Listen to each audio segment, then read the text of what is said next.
You know that moment? You're in a meeting, a big decision needs to be made, and everyone just kind of looks around. Nobody's sure who's supposed to make the final call. Well, that little bit of confusion, that friction, it's a sign of a much bigger problem. And today, we're going to fix it. We're going to get crystal clear on management scope and team accountability. Yeah, it's that sinking feeling, right? The project just stalls, deadlines start to slip, and nobody knows who to talk to. This isn't just some small annoyance. It's a symptom of a real breakdown in how the organization is structured, and man, it can totally poison a team's morale and productivity. And that breakdown, it leads directly to chaos. You get critical tasks that just get dropped, total dropped balls. You see people doing the exact same work, completely unaware of each other. So much duplicated effort. And the end result of all of this is this slow-burning, team-wide frustration that just kills momentum and burns everybody out. Okay, so how do we get out of this mess? Well, the path to a high-performing team is absolutely paved with clarity. Let's dig into why getting this right is so critical. Look, this isn't just about avoiding problems or playing damage control. It's about building a solid foundation of trust and empowerment. When everyone knows their role and knows who's leading the charge, you create this sense of psychological safety. You lower anxiety, and you really unleash the full potential of your team. And the benefits? They're huge, and they happen fast. You know exactly who is responsible for coaching and growing each person. The tough conversations, like hiring and firing, suddenly have clear expectations. It all works together to support a clean, logical org structure, and yeah, ultimately, it just boosts performance across the entire team. Now, to get all those benefits, we have to make a bit of a mindset shift.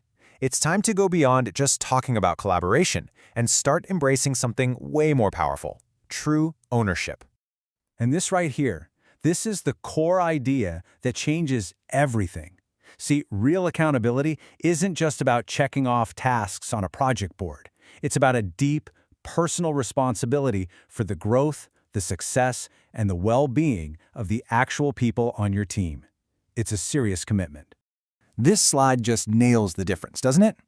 On one side, you have the people you manage, the ones you lead, you hire, you train. On the other side, those are the people you collaborate with. They're your partners, your peers that you work with to get stuff done. Mixing these two up, that's where all the chaos starts. All right, so how do we actually put this into practice? Let's get tactical. I'm going to walk you through the exact steps to build this kind of clarity into every single role in your company. It all starts with one simple but incredibly powerful question that you have to ask for every single seat in your organization. Who is this seat responsible for leading or managing? That's it. That's the question that kicks off this entire process.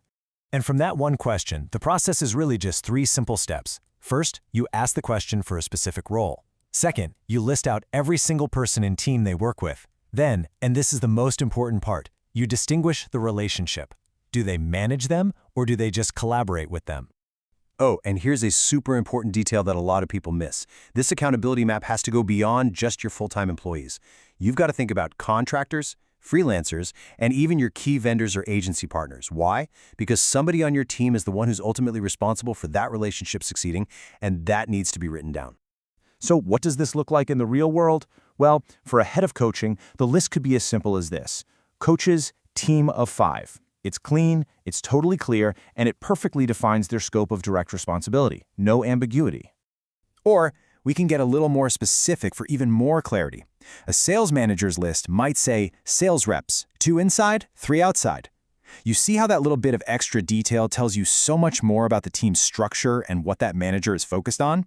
And here's where it gets really powerful. A marketing director's list might include this: marketing agency, primary relationship owner. Now this is a game changer. It makes it 100% clear that even though they don't manage the agency staff, they are the single point of accountability for that entire partnership. No more finger pointing, ever. Okay, you've gone through the whole process. You've made your lists, but how do you know if you've really truly nailed it? Well, there's a simple and kind of elegant test for that. This is your finish line. You know you've won when you can sit down with a brand new employee on their very first day, hand them a list, and say with total confidence, these are the people you lead and these are the people you partner with. If you can do that, all the ambiguity just melts away. So, that brings us to the final and maybe most important question. Just take a second and really think about your own team. Right now, could every single person on your team pass this test? Could they confidently tell you who they lead and who they just partner with? If the answer is no or even maybe, then you have an incredible opportunity in front of you to completely transform your organization.